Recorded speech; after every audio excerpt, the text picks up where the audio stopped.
All of us remember that age-old question, where did we come from?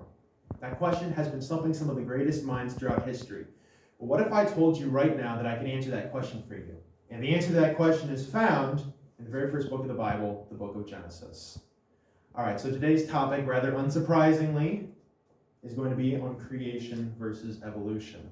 This is kind of a hot topic in our culture. It's warranted scientific debates and books to be written. But I personally believe that creation is the only acceptable origin theory that makes sense of the evidence around us, and I'm going to hopefully prove that to you today. Now we're going to approach this in a very topical three-point pattern, which is simply going to cover the problem, source of that problem, and the solution to that problem.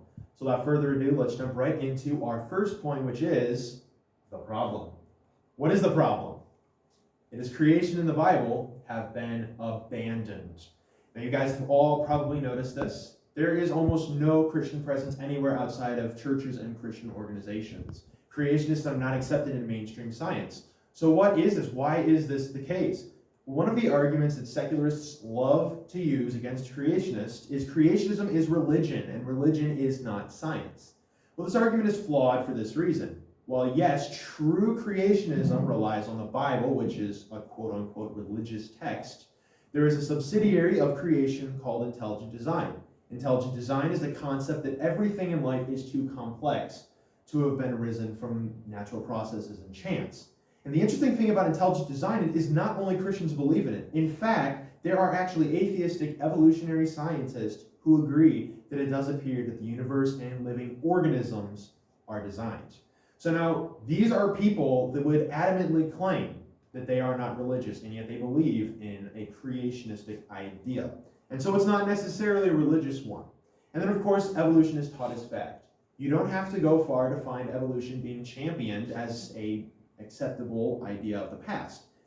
I live near Chicago, and in Chicago we have the Field Museum, which has this exhibit. You guys might be familiar with it, The Evolving Planet. Let's hear what Answers Genesis has to say about this exhibit. They say it attempts to portray the magnificence of life.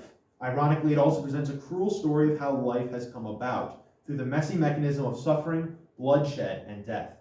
The Field Museum is a famous history museum, and because they have this exhibit in there, they're basically claiming that this is true history, and so they're making the creationist argument look weaker, even without debate. And we all know that evolution is just a theory. But now moving on, we have to get to the actual source of the problem, which is man's desire to be his own God and to continue living in wickedness and sin. Now, a lot of people like to say that Darwin, he was persuaded by the evidence to come up with his theory of evolution, but that's not exactly true. Darwin wanted to replace God. Well, a little known fact about Charles Darwin that you guys may not have known is that he was actually a priest before he came up with his idea. His father arranged for him to study and become a priest at Cambridge University.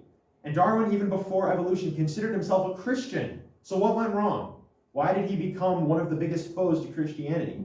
Well, it actually wasn't evolution that led Darwin away from religion, but nor was it simply the loss of his beloved daughter, Annie. In fact, when she died, Darwin concluded that there could be no good and loving God amidst so much hardship.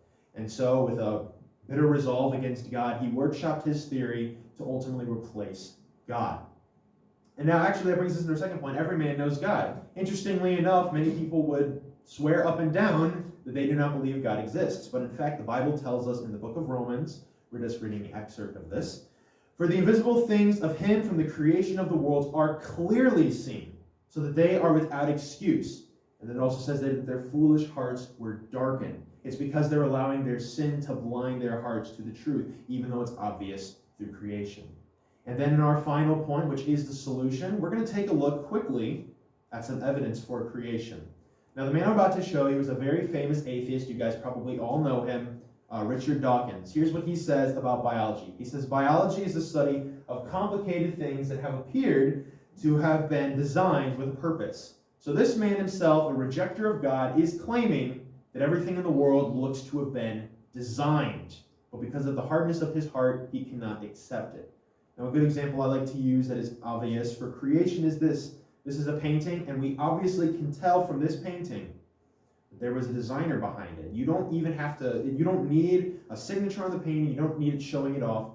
Just that painting alone is evidence for creation, and it's the same as humans, which are infinitely more complex than any painting could ever be. So what is the solution? Well, this is for the Christians. The solution is we as Christians need to embrace God's word, all of it. It's shocking to see how many Christians are walking away from the faith, and it's partly because they are not being trained to defend their word, and they're accepting these secular ideas.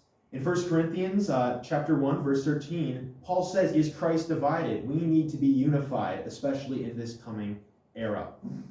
And so, in conclusion, we have briefly discussed how secular ideas have been attacking Christ's word in the Bible and also creation.